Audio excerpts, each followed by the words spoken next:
Bienvenue sur la chaîne Livre Audio Français Complet. Pensez à vous abonner pour ne pas rater les épisodes prochains.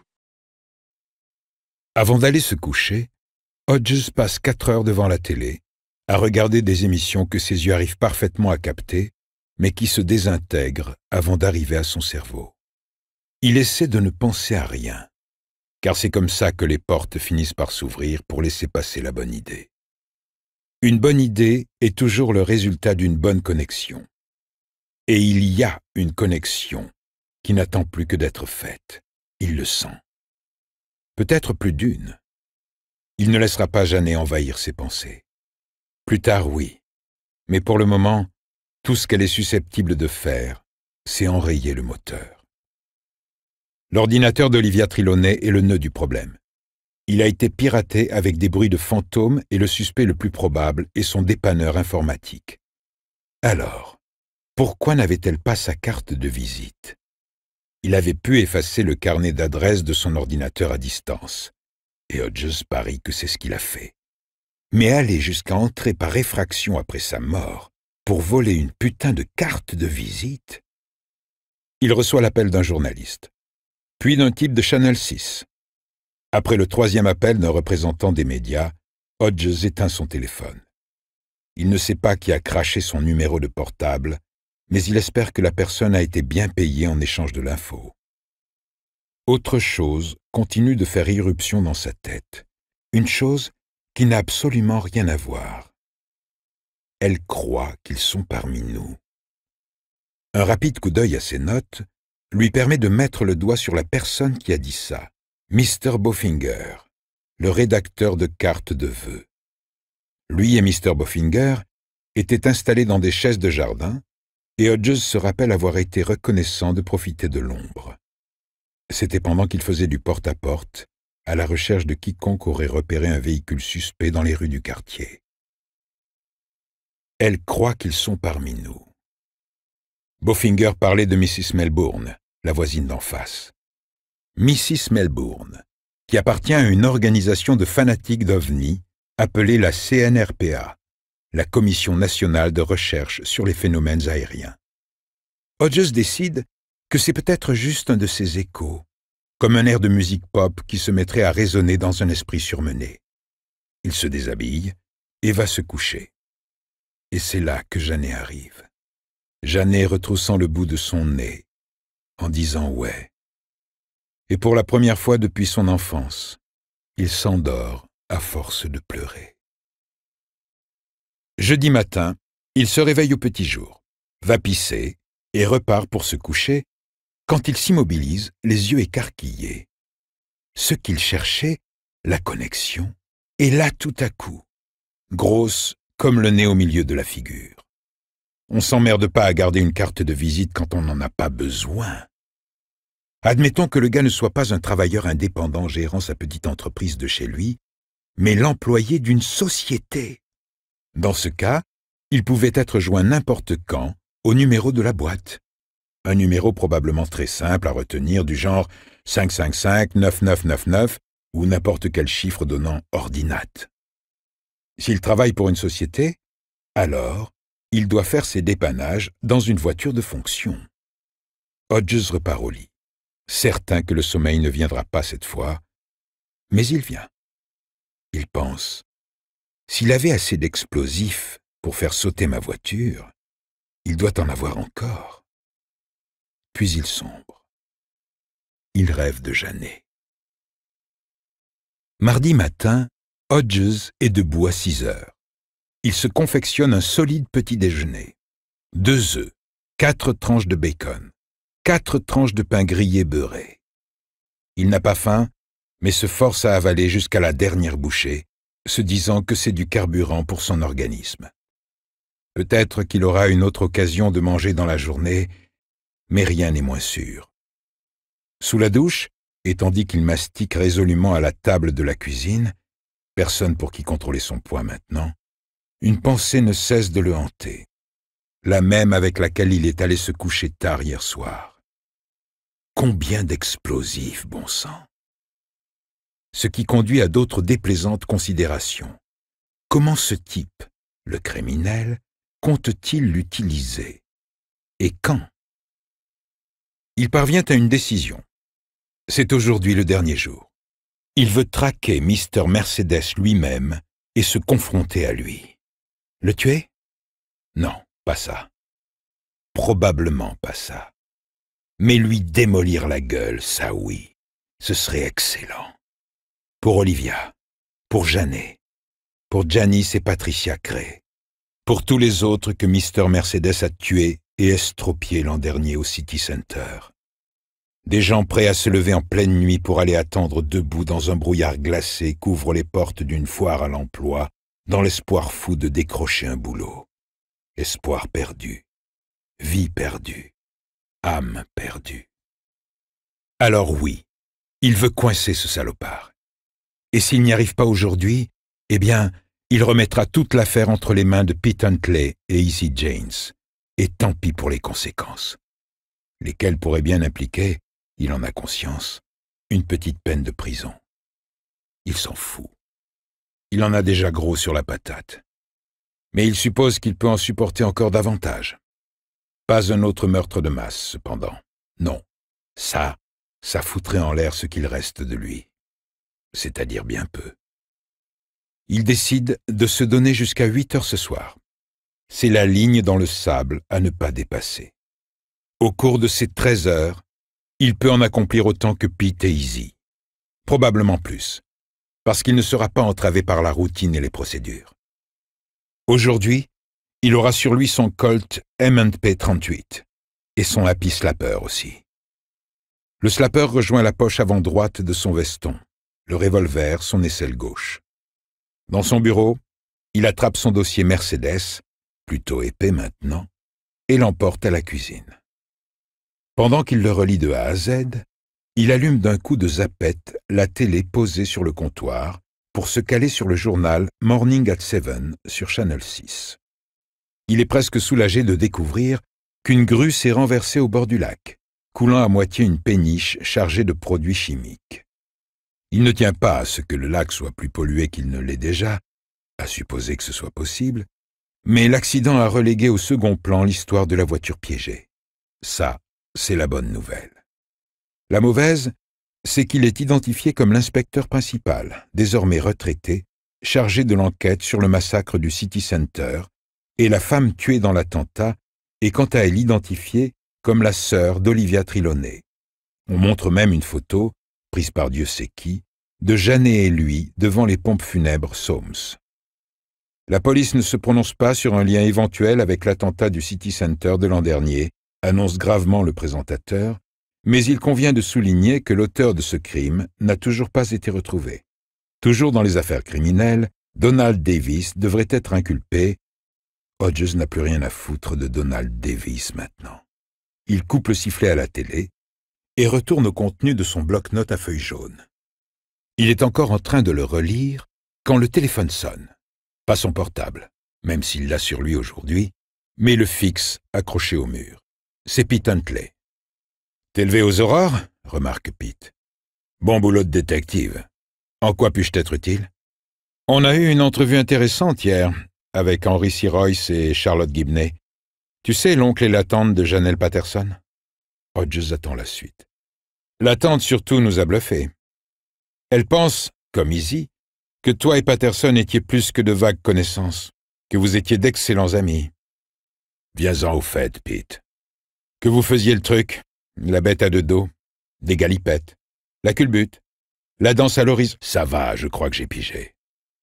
Laisse-moi te dire une chose sur tante Charlotte, ok? Si elle voyait une photo de Justin Bieber avec la reine d'Angleterre, elle te dirait que le bib se tape la vieille. Ça se voit dans leurs yeux qu'elle te dirait. Donc tu te la tapais pas? Non. J'accepte ça en guise de préliminaire, au nom de l'amitié. Mais j'ai quand même bien envie de savoir ce que tu nous caches, parce que ça pue. Lis sur mes lèvres. Je vous cache rien. Silence au bout du fil. Pete attend que Hodges se sente mal à l'aise et parle, oubliant momentanément qui lui a appris cette astuce. Il laisse finalement tomber. « Je crois que t'es en train de creuser ton trou, Billy. Mon conseil, lâche la pelle avant d'être descendu trop profond pour remonter. « Merci, collègue.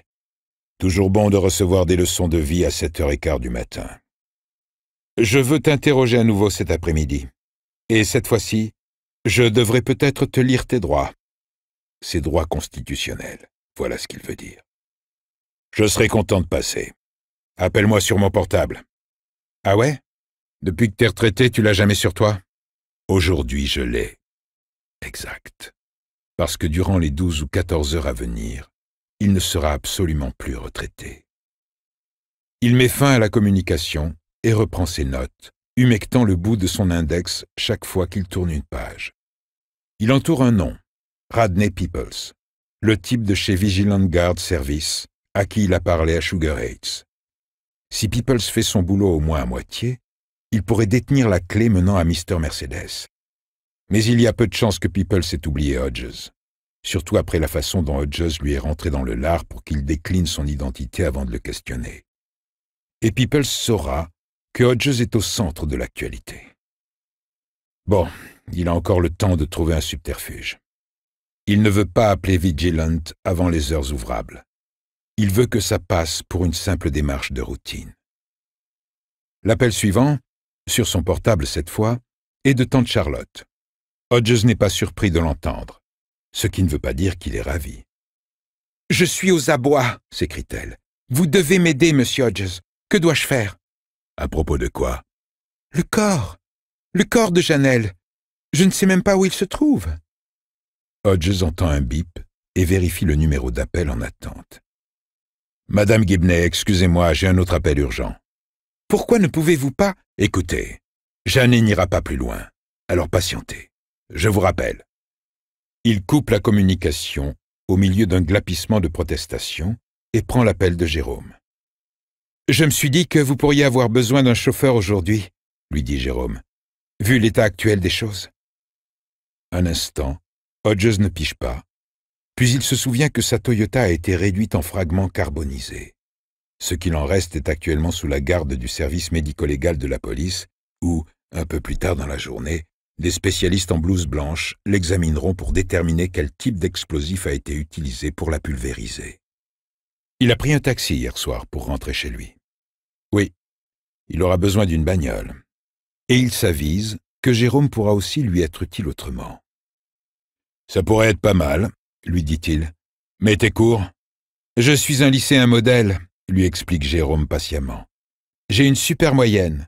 Je fais du bénévolat pour Citizen United. J'assure l'animation d'un atelier informatique pour des jeunes en difficulté. Alors je peux bien me permettre de sécher une journée. Et j'ai déjà négocié avec mes parents. Ils m'ont juste dit de vous demander si quelqu'un d'autre allait essayer de vous faire exploser. » Ce n'est pas exclu, en fait. « Ne quittez pas. » En sourdine, Hodges entend Jérôme lancer. « Il dit que personne va essayer. » En dépit de tout, Hodges ne peut s'empêcher de sourire. « J'arrive en 4e vitesse, » annonce Jérôme. « Ne va pas commettre une infraction. 9 heures, ce sera bien. Profite de ce temps pour peaufiner tes talents d'acteur. »« Ah oui? Quel rôle je vais devoir jouer? »« Assistant juridique, » répond Hodges. « Et merci, Jérôme. » Il raccroche, va dans son bureau, allume son ordinateur et recherche un avocat nommé Schron. C'est un nom peu commun, et il le trouve sans difficulté. Il note la raison sociale de son cabinet et le prénom de Schron, qui se trouve être George. Puis il retourne à la cuisine appeler tante Charlotte. « Hodges, » annonce-t-il, « je suis à vous. »« Je n'apprécie guère qu'on me raccroche au nez, monsieur Hodges. »« Je n'apprécie guère que vous racontiez à mon ancien coéquipier que je baisais avec votre nièce. » Il entend un hoquet outragé, suivi d'un silence. Il espère presque qu'elle va raccrocher. Comme elle ne le fait pas, il lui dit ce qu'elle a besoin de savoir. Les restes de Janet seront déposés à la morgue de Huron County. Vous ne pourrez pas en disposer aujourd'hui, ni demain non plus, probablement. Une autopsie doit être pratiquée. Ce qui est absurde, je vous le concède, puisque nous connaissons la cause du décès, mais c'est le protocole. Vous ne comprenez pas. J'ai un avion à prendre, moi. Hodges regarde par la fenêtre de sa cuisine et compte lentement jusqu'à 5. « Monsieur Hodges, vous êtes toujours là? » De mon point de vue, vous avez deux possibilités, Madame Gibney. La première, c'est de rester ici et de faire les choses en bonne et due forme. La seconde, c'est de laisser la ville s'en charger, de prendre l'avion et de rentrer chez vous. Tante Charlotte commence à récriminer. « J'ai bien vu comment vous la regardiez et comment elle vous regardait.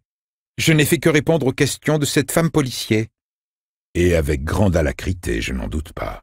« Avec quoi ?» Il soupire. « Oublions ça.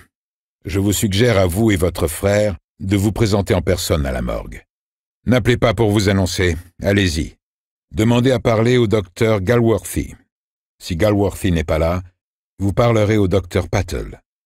Si vous leur demandez en personne d'accélérer les procédures, et si vous parvenez à le faire aimablement, ils seront aussi obligeants que possible. Présentez-vous de ma part. Je les connais tous les deux depuis au moins 20 ans. Pour ça, il faudrait que nous laissions de nouveau Holly toute seule, dit Charlotte. Elle s'est enfermée dans sa chambre. Elle tape comme un démon sur le clavier de son ordinateur portable et ne veut plus sortir. Hodges se surprend en train de tirer sur ses cheveux et s'intime de cesser. « Quel âge a votre fille ?» Un long silence. « 45 ans. » Alors je pense qu'on ne vous inculpera pas si vous ne faites pas venir une baby-sitter. Il essaie de retenir ce qui lui brûle les lèvres et y renonce. Pensez à l'argent que vous allez économiser. Je n'attends pas de vous que vous compreniez la situation de Holly, Monsieur Hodges. Non seulement ma fille est mentalement déséquilibrée, mais elle est très sensible. Hodges se dit, ce qui doit faire de vous quelqu'un de particulièrement éprouvant pour elle. Cette fois, il se contient. Monsieur Hodges, je vous écoute. Vous ne sauriez pas si Janelle a laissé un testament par hasard? Il raccroche. Brady reste longtemps sous la douche du motel, toutes lumières éteintes. Il aime cette chaleur utérine et le martèlement rythmique de l'eau. Il aime aussi l'obscurité. Et c'est aussi bien comme ça, parce que dans pas longtemps, il aura toute l'obscurité dont il peut rêver. Il aimerait croire qu'il y aura des retrouvailles tendres entre une mère et son enfant, peut-être même des retrouvailles de type mère-amant. Mais dans son cœur, il sait que non. Il peut se jouer la comédie, mais non. L'obscurité, c'est tout. Il ne craint pas Dieu, ni de passer l'éternité à être rôti à petit feu pour ses crimes. Il n'y a ni paradis, ni enfer. Pas besoin d'être diplômé pour savoir que ces trucs-là n'existent pas. Imaginez un être suprême assez cruel pour créer un monde aussi tordu que celui-là. Même si le Dieu vengeur des télévangélistes et des curés pédophiles existait, comment cet imprécateur armé de foudre pourrait-il reprocher à Brady ce qu'il a fait? Est-ce que Brady Hartsfield a pris la main de son père pour la refermer sur la ligne à haute tension qu'il a électrocutée? Non. Est-ce qu'il a fourré ce morceau de pomme dans la gorge de Frankie? Non. Est-ce que c'est lui qui n'arrêtait pas de dire que l'argent allait manquer et qu'il finirait à la rue ou dans un foyer? Non. Est-ce que c'est lui qui a mijoté un hamburger empoisonné et dit « Mange ça, maman, c'est délicieux ». Est-ce qu'on peut lui reprocher d'avoir frappé le monde qui a fait de lui ce qu'il est? Brady pense que non. Il médite sur les terroristes qui ont fait péter le World Trade Center. Il médite souvent sur eux. Ces clowns se figuraient réellement qu'ils allaient se retrouver au paradis où ils vivraient dans une espèce d'éternel hôtel de luxe avec des jeunes vierges pulpeuses à leur service. Marrant, non? Mais le plus beau, c'est qu'ils se sont bien fait avoir. Comme des bleus. Tout ce qu'ils ont récolté, c'est une vue fugace de toutes ces fenêtres et un ultime éclair de lumière. Après ça, eux et leurs milliers de victimes se sont juste volatilisés. Pouf! Ciao pantin! Adios tueurs et tués, bonnet blanc et blanc bonnet, tous partis rejoindre le vide universel entourant la petite planète bleue solitaire et tous ses habitants agités comme des fourmis. Toutes les religions mentent, tous les préceptes moraux sont des illusions trompeuses. Même les étoiles sont des mirages. La vérité, c'est l'obscurité. Et la seule chose qui importe, c'est de produire son manifeste avant de s'y enfoncer. Inciser la peau du monde pour y laisser une cicatrice. Ce n'est que ça, après tout, l'histoire. du tissu cicatriciel. Brady s'habille et monte en voiture pour aller dans un drugstore proche de l'aéroport, ouvert 24 heures sur 24. Dans le miroir de la salle de bain, il a vu que le rasoir électrique de sa mère a salopé le boulot. Son crâne a besoin d'une finition. Il achète des rasoirs jetables et de la crème à raser. Il prend aussi des piles supplémentaires, parce qu'on manque toujours de piles. Et il attrape une paire de lunettes à verre blanc sur un tourniquet. Il les choisit à monture d'écaille, car ça lui donne un air d'étudiant. Du moins, il trouve. Sur le chemin de la caisse, il passe devant un présentoir en carton vertical arborant les 4 gueules d'ange des Round Here. La légende dit « Soyez prêts pour le grand show du 3 juin ».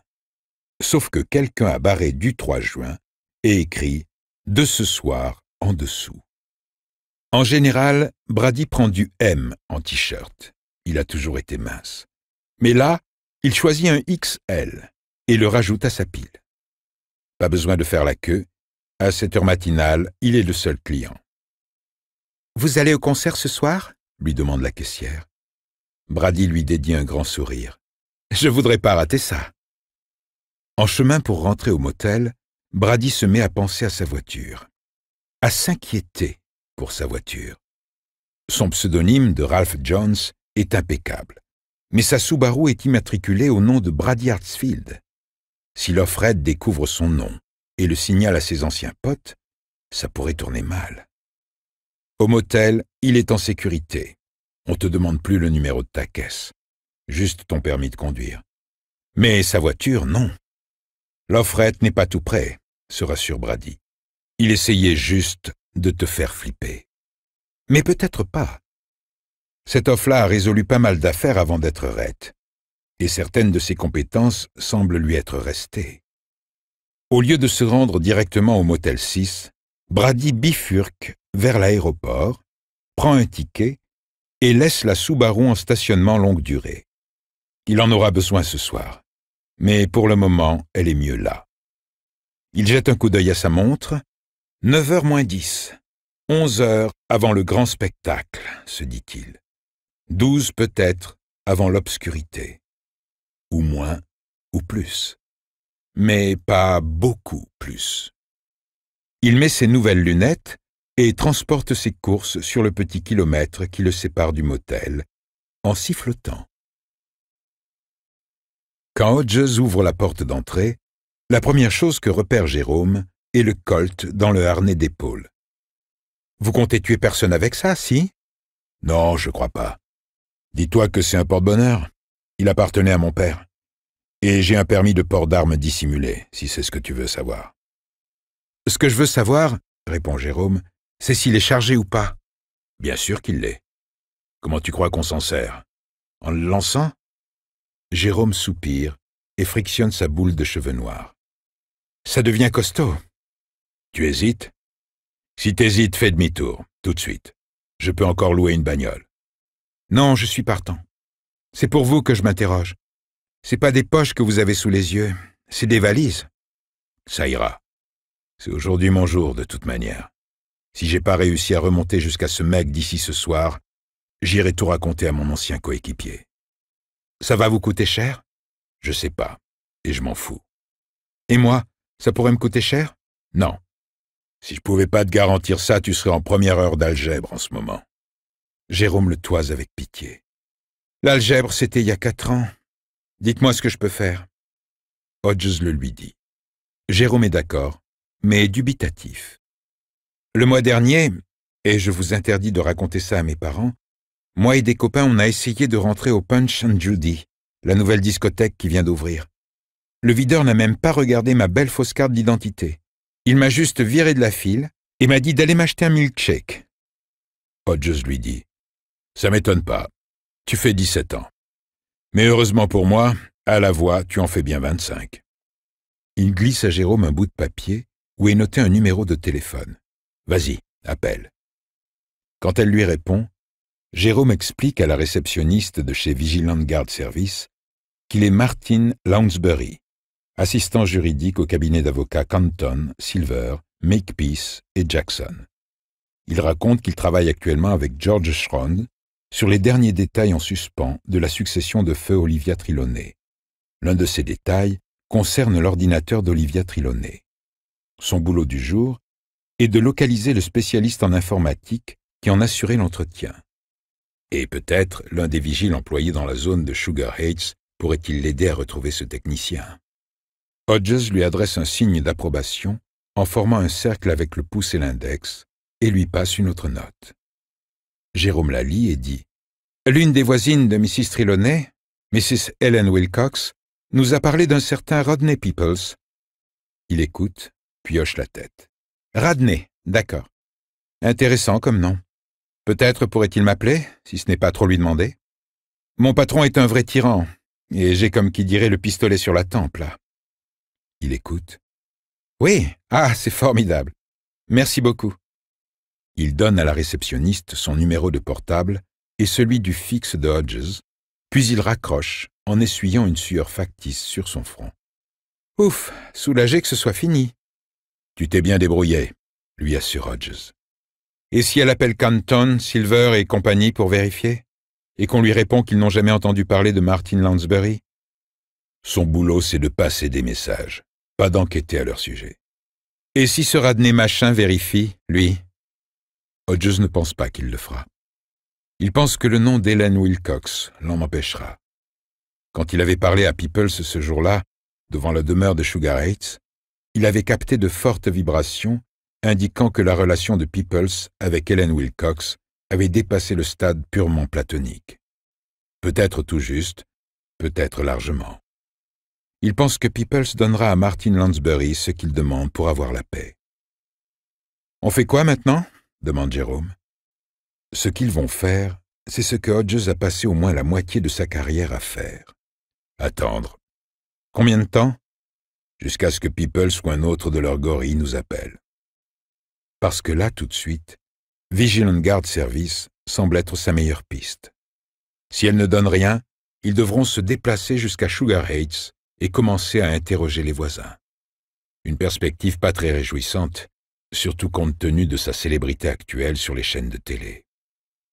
Entre-temps, voilà qu'il se surprend à repenser à Mr. Bowfinger et à Mrs. Melbourne, sa voisine d'en face un peu perchée.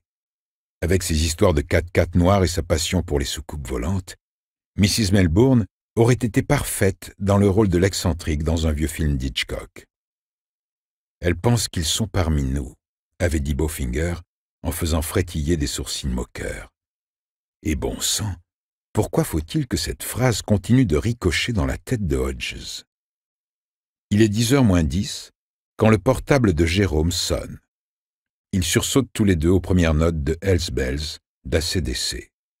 Jérôme l'attrape. « Inconnu. Je fais quoi, Bill ?» Réponds, c'est lui. Et souviens-toi qui tu es.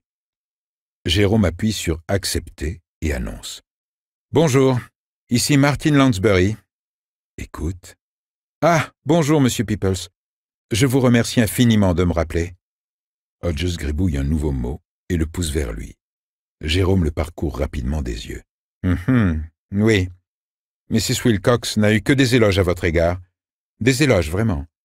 Mais le travail qui m'occupe concerne la défunte Mrs. Trelawney. Nous ne pouvons boucler sa succession tant que nous n'avons pas inventorié le contenu de son ordinateur. Et oui, je sais que cela remonte à plus de 6 mois. Terrible, n'est-ce pas, la lenteur de l'administration pour ces choses-là? Nous avons eu un client l'an dernier qui a dû demander des coupons alimentaires alors qu'il était en attente d'un héritage de 70 000 $. T'enflamme pas, Jérôme, pense Hodges. Son cœur tambourine dans sa poitrine.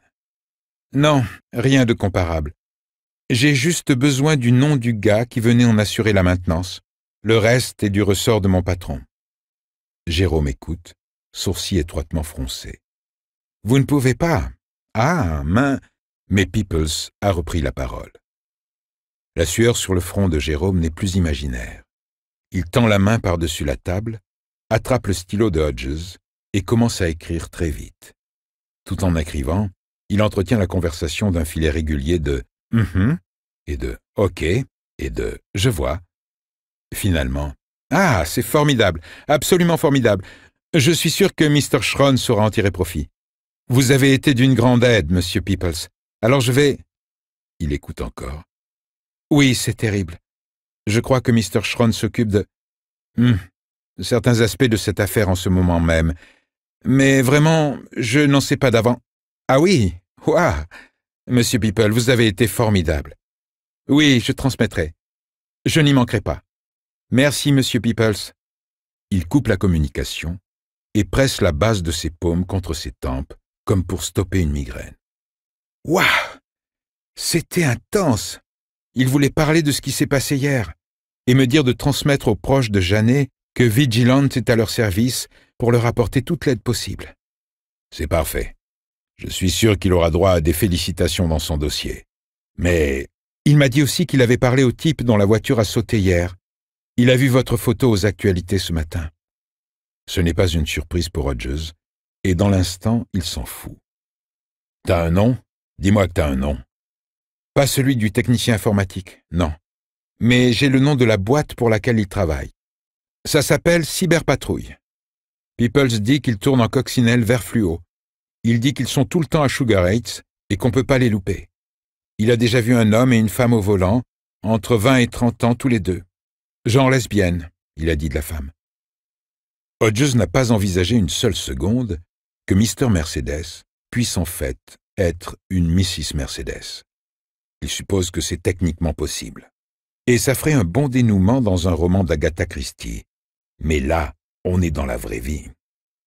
Il t'a dit à quoi ressemble le type? Jérôme secoue la tête.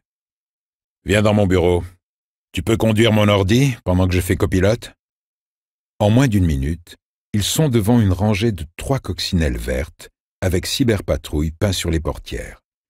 Ce n'est pas une société indépendante, mais une branche d'une chaîne appelée Discount Electronics qui a un gros magasin en ville. Il se trouve dans le centre commercial de Birch Hill. « Merde! J'y ai déjà acheté des trucs, » dit Jérôme. « Plein de trucs. Des jeux vidéo, des composants d'ordinateur, des films de karaté en solde. » Sous la photo des coccinelles, on peut lire « Rencontrer les experts ».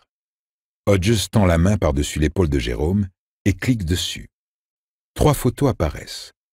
La première est celle d'une jeune fille, visage étroit, cheveux blonds cendrés. Le numéro 2 est un gars joufflu, lunettes à la John Lennon, air sérieux. Numéro 3 est le beau mec générique, cheveux bruns soigneusement peignés, sourire de commande insipide. Les noms en dessous indiquent Freddie Linklater, Anthony Frobisher et Brady Hartsfield. « Et maintenant ?» demande Jérôme. « Maintenant, on part en virée.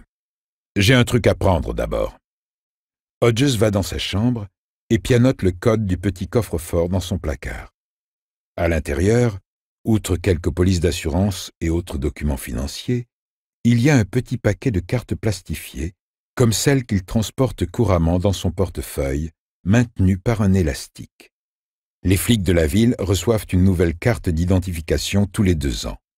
Et chaque fois qu'il en recevait une neuve, il rangeait la vieille ici. La différence cruciale, c'est qu'aucune d'entre elles ne porte la mention « retraité » tamponnée en rouge. Il prend celle qui a expiré en décembre 2008, retire sa dernière carte de son portefeuille et la remplace par celle-là. Bien évidemment, la présenter à un kidam est un autre crime. Loi d'État 190-25, usurpation d'identité de policier, crime de classe E, passible d'une amende de 25 000 $, 5 ans d'emprisonnement ou les deux. Mais ces trucs-là ne le touchent même plus maintenant. Il glisse son portefeuille dans sa poche arrière, va pour refermer le coffre, se ravise. Il y a autre chose à l'intérieur qui pourrait lui être utile. Un étui de cuir plat, assez semblable à ceux dans lesquels les habitués des vols internationaux conservent leur passeport. Il appartenait aussi à son père. Hodges le glisse dans sa poche avec le happy slapper. Après avoir rasé son crâne de près et chaussé ses nouvelles lunettes, Brady se rend au bureau du Motel 6 et paye pour une nuit supplémentaire. Puis il retourne dans sa chambre et déplie le fauteuil roulant qu'il a acheté mercredi. Il n'était pas donné, mais on s'en fout. L'argent n'est désormais plus un souci pour lui. Il installe le coussin « Pose ton cul » sur l'assise du fauteuil, puis fend la doublure de la poche à l'arrière du dossier et y insère plusieurs blocs de son plastique maison. Chacun des blocs a été équipé d'un détonateur à l'azoture de plomb. Il réunit les câbles de raccordement à l'aide d'un clip métallique. Il a dénudé les fils de cuivre à leur extrémité et cet après-midi, il les tressera ensemble pour en faire un seul fil maître. Le détonateur proprement dit, ce sera truc 2. Un par un, à l'aide de scotch à filament, il fixe des sachets en plastique remplis de billes de roulement sous l'assise du fauteuil, en entrecroisant les bandes d'adhésif pour bien les maintenir en place. Ceci fait, il s'assoit au pied du lit et contemple solennellement son travail artisanal. S'il pourra introduire cette bombe roulante dans l'auditorium Mingo, il n'en a aucune idée. Mais il ne savait pas non plus à l'avance s'il allait pouvoir se tirer du City Center l'an dernier. Or, tout avait fonctionné. Peut-être que tout fonctionnera aussi cette fois. Après tout, il n'aura pas à s'enfuir. C'est déjà la moitié de la bataille de gagner. Même s'il flaire quelque chose et essaie de le stopper à l'entrée, le hall sera bourré de spectateurs et il fera un score bien supérieur à 8. « Sortie en fanfare », se dit Brady. « Sortie en fanfare, et je t'encule, inspecteur Hodges. Je t'encule bien profond. » Il s'allonge sur le lit et pense à se masturber. Il devrait sans doute, tant qu'il a encore une bite à branler. Mais avant même d'avoir déboutonné son Lévis, il s'est endormi. Une photo encadrée est posée sur la table de chevet à côté de lui. Sammy le camion de pompiers sur les genoux, Frankie sourit. Il est presque 11 heures du matin quand Hodges et Jérôme arrivent au centre commercial de Birch Hill.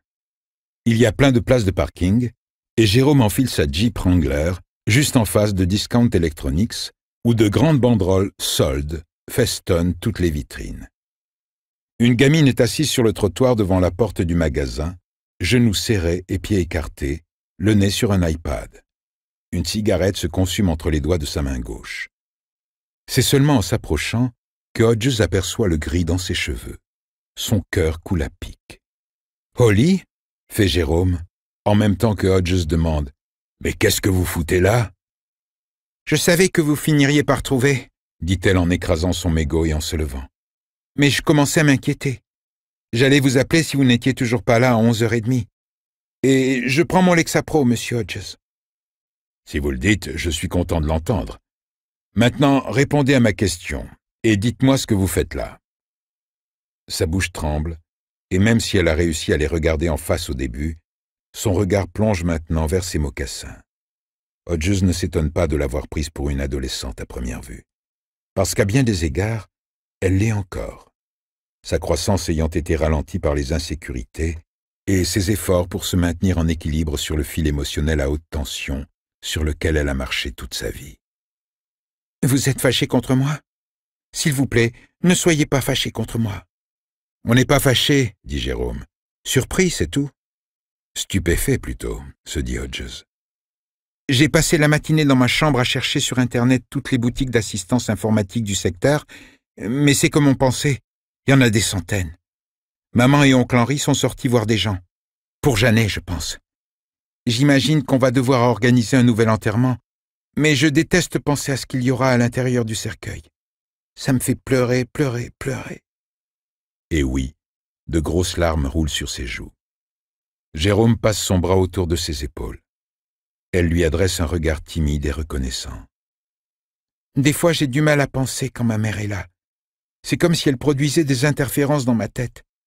J'imagine que je passe pour une folle en disant ça. »« Non, je comprends, » dit Jérôme. « Je ressens la même chose avec ma petite sœur, surtout quand elle écoute son satané boys band. Quand ils sont partis et que la maison est devenue silencieuse, j'ai eu une idée. Je suis retourné sur l'ordinateur d'Olivia et j'ai consulté ses mails. » Jérôme se frappe le front. « Merde! J'ai même pas pensé à vérifier la boîte mail. Ne t'inquiète pas, elle était vide. Elle avait 3 comptes, Macmail, Gmail et AOL. Mais les 3 dossiers étaient vides. Peut-être qu'elle a supprimé elle-même tous ces messages, Mais je pense pas parce que son bureau et son disque dur étaient blindés de trucs, dit Jérôme. C'est ça. Elle a le pont de la rivière Kwai sur son appli iTunes. Je ne l'ai jamais vu. Je le regarderai peut-être si j'ai le temps. Hodges lorgne du côté de Discount Electronics. Avec le soleil qui étincelle dans les vitrines, difficile de dire si quelqu'un les observe de l'intérieur. Il se sent aussi exposé qu'un coléoptère sur un rocher. « Allons faire un tour, » dit-il. Et il les entraîne du côté de Savoy Shoes, Barnes & Noble et Whitey's Happy Frogger Shop. Jérôme dit « Allez, Holly, lâchez le morceau. Vous me rendez dingue. » Ça la fait sourire, ce qui la vieillit. Elle fait un peu plus son âge, quoi. Et dès qu'ils ont pris leur distance des grandes vitrines de Discount Electronics, Hodges se sent mieux. Il voit bien que Jérôme est impressionné, et lui aussi, plus ou moins malgré lui. Mais ça fait du bien à son ego de savoir qu'il s'est fait doubler par une névrosée sous Lexapro. Il a oublié de retirer son programme fantôme, alors je me suis dit qu'il avait peut-être oublié de vider ses spams aussi. Et je ne me suis pas trompé.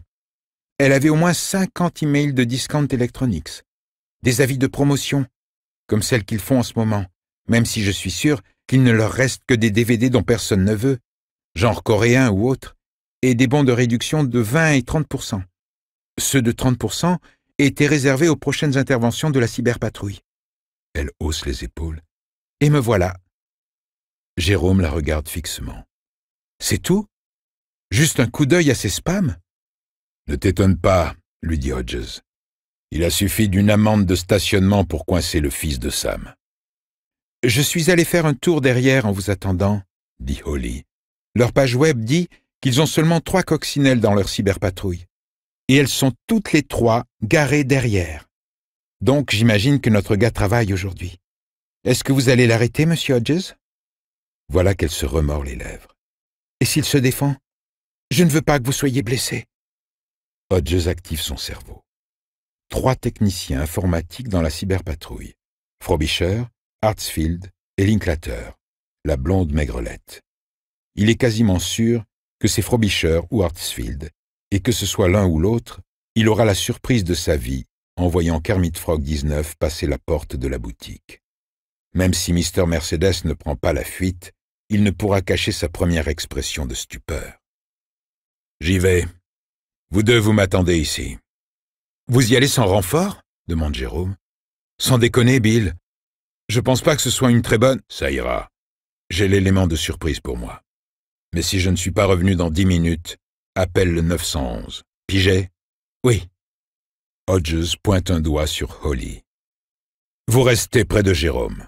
Plus d'investigation en solo. »« Tu peux parler, se dit-il. » Elle hoche humblement la tête, et Hodges s'éloigne avant qu'il ne puisse lui poser d'autres questions. Comme il approche des portes de Discount Electronics, il déboutonne son veston. Le poids du colt de son père contre sa cage thoracique est rassurant. Alors qu'il regarde Hodges entrer dans la boutique d'informatique, une question vient à Jérôme. « Vous êtes arrivé comment, Holly? Taxi ?» Elle secoue la tête et pointe le doigt vers le parking. Là, garée 3 rangs derrière la Jeep de Jérôme, il y a une berline Mercedes grise. « Elle était au garage ?»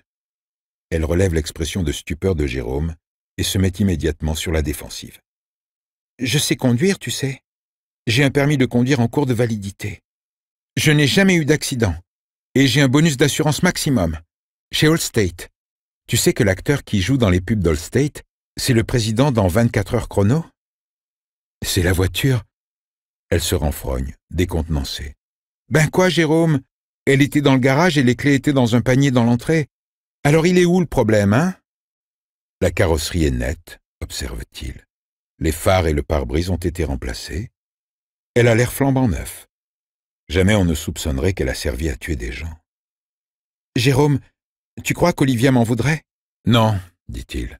Sans doute pas. » Il imagine cette calandre couverte de sang, festonnée de lambeaux de vêtements. « D'abord, elle voulait pas démarrer. La batterie était morte. Mais Oli avait un de ses boosters de démarrage et je savais comment m'en servir parce que mon père en avait un. Jérôme, si Mr. Hodges ne procède pas à une arrestation, est-ce qu'on pourra aller jusqu'à la boutique de yaourts glacés? il l'entend à peine. Il a les yeux toujours fixés sur la Mercedes. Ils la lui ont restituée, se dit-il. Évidemment. La voiture lui appartenait, et elle l'avait fait réparer. Mais il est prêt à parier qu'elle ne l'a plus jamais conduite. S'il y avait des fantômes, des vrais, c'était là qu'ils devaient se trouver. Et sans doute hurler. « Jérôme! Jérôme, ici la terre !»« Quoi ? » ?»« Si tout se déroule bien ici, allons manger un yaourt glacé. Je suis resté assise au soleil à vous attendre et je crève de chaud. C'est moi qui paye. Je préférerais une crème glacée, mais... » Il n'entend pas le reste. Il pense crème glacée. Le déclic dans sa tête est si bruyant qu'il grimace. Et d'un coup, il sait pourquoi l'un des 3 visages de la cyberpatrouille sur l'ordinateur de Hodges lui paraissait familier. Ses jambes le lâchent et il s'appuie contre la rampe piéton pour ne pas tomber. « Oh mon Dieu !» dit-il. « Qu'est-ce qui se passe ?» Elle lui secoue le bras en se mordillant furieusement les lèvres. « Qu'est-ce que t'as ? T'es malade, Jérôme ?» Mais d'abord, il ne peut que répéter. « Oh mon Dieu !» Hodges ne donne pas plus de 3 mois à vivre au Discount Electronics du centre commercial de Birch Hill. Beaucoup d'étagères sont vides, et les marchandises encore en rayon ont un air misérable et négligé. Les flâneurs sont presque tous dans la section divertissement du magasin, où des pancartes rose fluo proclament « Extra »,« Méga solde »,« 50% sur tous les disques, y compris Blu-ray ». Sur les 10 caisses, seules 3 sont ouvertes. Les caissières sont en blouse bleue, portant le logo jaune DE. 2 d'entre elles regardent par la fenêtre. La 3e lit Twilight. 2 ou 3 autres employés déambulent dans les rayons, très occupés à pas grand-chose. Cela n'intéresse pas Hodges. Mais sur les 3 qui l'intéressent, il en aperçoit 2. Anthony Frobisher, avec ses lunettes à la John Lennon, est en train de parler avec un client qui tient un panier rempli de DVD bradés dans une main et un éventail de bons de réduction dans l'autre. La cravate de Frobisher suggère qu'en plus de cyberpatrouilleur, il pourrait être le gérant du magasin.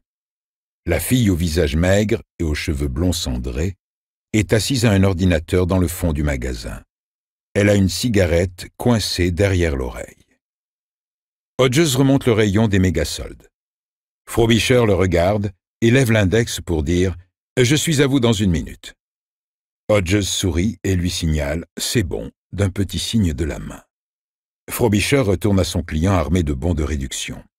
Aucune stupeur chez lui. Hodges se dirige vers le fond du magasin. La blonde cendrée lève le nez vers lui, puis le rabaisse vers l'écran de son ordinateur. Aucune stupeur là non plus. Elle n'est pas en t-shirt Discount Electronics. Le sien indique « Quand je veux mon opinion, je vous la donne ». Il voit qu'elle est en train de jouer à une version actualisée de Pitfall, dont une version plus pixelisée a fasciné sa fille Allison un quart de siècle auparavant. « La vie est un boomerang », se dit Hodges. Un concept zen, ça, sans conteste. « Sauf si c'est pour une question d'ordinateur, adressez-vous à Tones, dit-elle. Je travaille que sur les bécanes. » Par Tones, vous entendez Anthony Frobisher, c'est ça? Ouais. Mister Parfait avec la cravate. Et vous, vous êtes Freddy Linklater, de la cyberpatrouille. Ouais. Elle arrête Pitfall Harry en plein bond par-dessus un serpent lové au sol, en vue de mieux l'examiner. Ce qu'elle voit, c'est la carte de flic de Hodges, dont le pouce placé de façon stratégique dissimule la date d'expiration. « Oh oh !» dit-elle, et elle tend ses 2 mains en rapprochant l'un de l'autre ses poignets osseux. « Je suis une vilaine fille, et je mérite les menottes. Fouettez-moi, battez-moi, faites-moi rédiger des chèques en bois. » Hodges se fend d'un bref sourire et range sa carte. « Brady Hartsfield n'est-il pas le 3e membre de votre joyeuse bande? Je ne le vois pas. »« Chez lui avec la grippe. Qu'il dit? Voulez mon avis? » ?»« Dites toujours. »« Je me dis qu'il a peut-être enfin mis sa chère vieille maman en cure de désintox. Il dit qu'elle boit et qu'il doit s'occuper d'elle presque constamment. Ce qui expliquerait pourquoi il n'a jamais eu de PA. Vous pigez ce que ça veut dire, n'est-ce pas? » J'ai pigé. Elle l'examine avec un intérêt vif et mordant. Brady a fait des conneries? Ça ne m'étonnerait pas. Il est un peu comme qui dirait Zarbi. J'ai juste besoin de lui parler. Anthony Frobisher, Tones, les rejoint.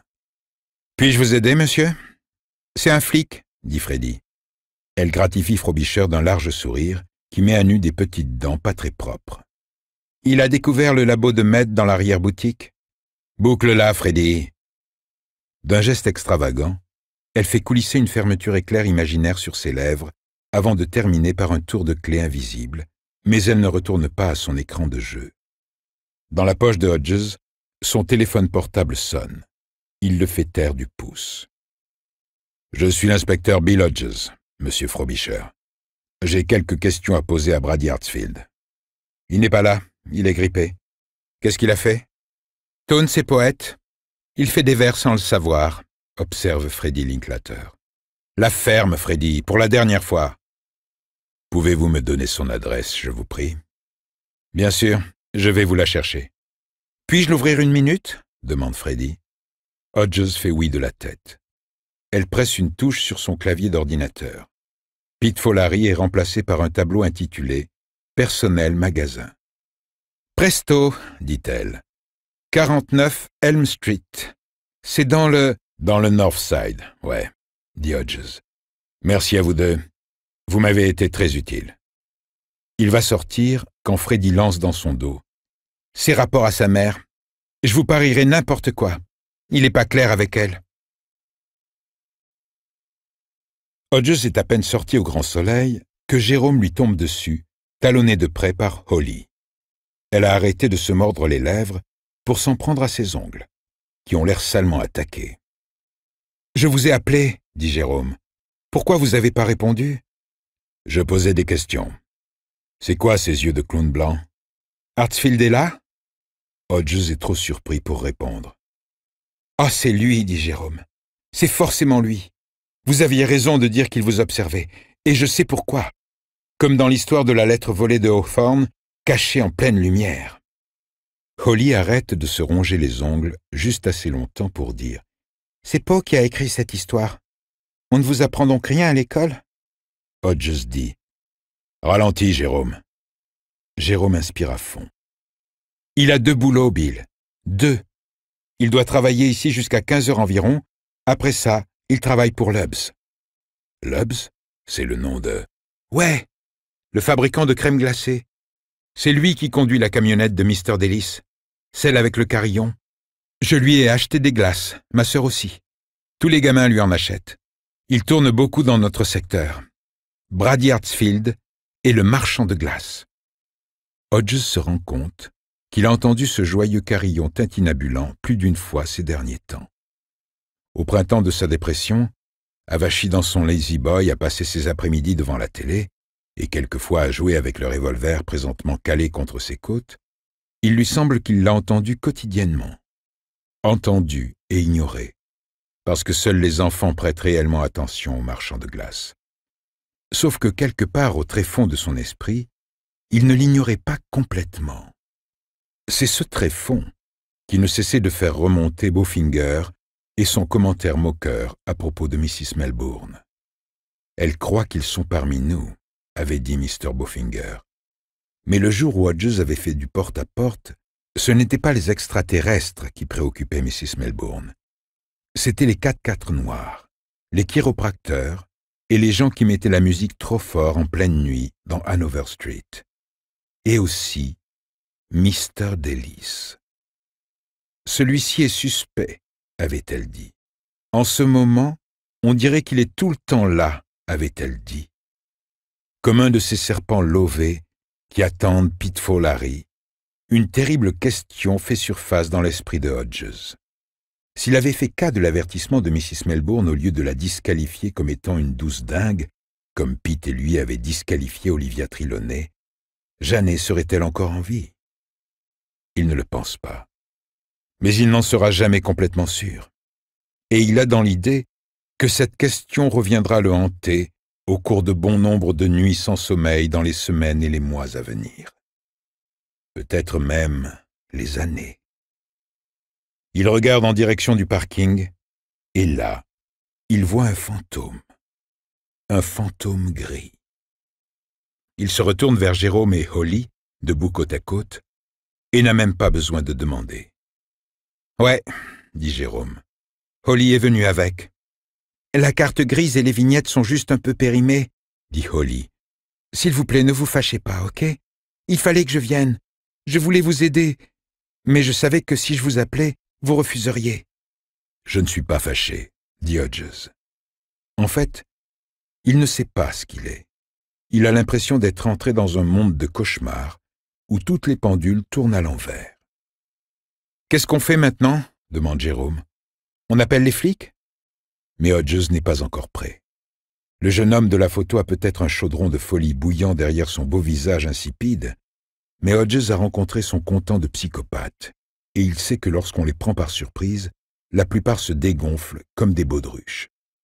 Ils ne sont dangereux que pour les gens désarmés et sans méfiance, comme les pauvres malheureux qui attendaient pour poser des candidatures en ce matin d'avril 2009.